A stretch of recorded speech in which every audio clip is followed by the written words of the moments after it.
পরকালের উপরে ভিত্তি করে, আখিরাতের উপরে ভিত্তি করে আল্লাহ রাব্বুল আলামিন যত কথা বলেছেন, মওতের কথা, কবরের কথা, হাসরের কথা, সিরাতের কথা, মিজানের কথা, জাহান্নামের কথা, জান্নাতের কথা, বিচারের কথা, পরকাল কেন্দ্রিক যত কথা আল্লাহ পাক কোরআন শরীফে বলেছেন, সব কথাগুলি যদি এক জায়গায় করা যায় গোটা কোরআন শরীফের 10 পারার সমান হয়ে যাবে।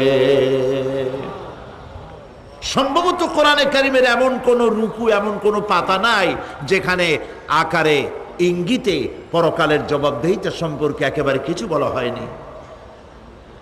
এই পরকাল কেন্দ্রিক কথাগুলির কারণেই সেই জামানার চোর, ডাকাত, ছিনতাইকারী, ধর্ষণকারী সব হেদায়েত হয়ে গিয়েছিল।